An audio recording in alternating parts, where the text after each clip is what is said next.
ನಂತರ 96 ಅಲ್ಲಿ ಪ್ಯಾಸೆಂಜರ್ ಬಸ್ಗಳನ್ನು ಶುರು ಮಾಡ್ತೀರಿ. ಪ್ಯಾಸೆಂಜರ್ ಸರ್ವಿಸ್ ಮಾಡಬೇಕಂತ ಹೇಳಿ ನಮ್ದು ಯೋಚನೆ ಇದ್ದಿಲ್ಲ. ಬಹಳ ಜನ ಕಷ್ಟಪಡ್ತಾ ಇದ್ರು ಪ್ಯಾಸೆಂಜರ್ಸ್. ಅವಾಗ ಈಗ ನಂಗೆ ವಿಮಾನ ಸರ್ಪಕ ಬೇರೆ ಸರ್ಪಕನು ಕಡಿಮೆ ಇತ್ತು. ಆದ್ದರಿಂದ ಒಂದು ಸಣ್ಣ ರೀತಿಯಿಂದ 4 ಬಸ್ ತಗೊಂಡು ಶುರು ಮಾಡಿದ್ವಿ. ಅದರಲ್ಲಿನೇ ಮತ್ತೆ ಇನೋವೇಷನ್ನು, ಸಣ್ಣ ಸಣ್ಣ ಟೆಕ್ನಾಲಜಿಗಳು.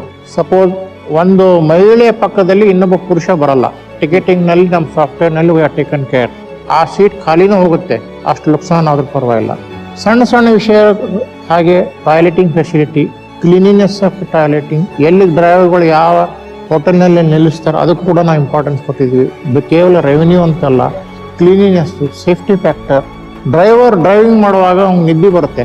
2 ಡ್ರೈವರ್ ಇಂಡಿಯಾದಲ್ಲಿ ನಮ್ಮ ಒಂದೇ ಕಂಪನಿಯಲ್ಲಿ compulsory 2 driver irrespective of the destination. ಆದ್ರೂ ಕೂಡ ಏನಾಗುತ್ತೆ, ಒಂದೊಂದ್ಸರಿ ಡ್ರೈವರ್ ನಿದ್ದೆ ಬರುತ್ತೆ. ಅವನು ನಿದ್ದೆ ಬರಬಾರ್ದು ಅಂತ ಹೇಳಿ ಅಲ್ಲಿ ಒಂದು ರಾಡ್ ಇದೆ, ಅವನು ಎವ್ರಿ ಮಿನಿಟ್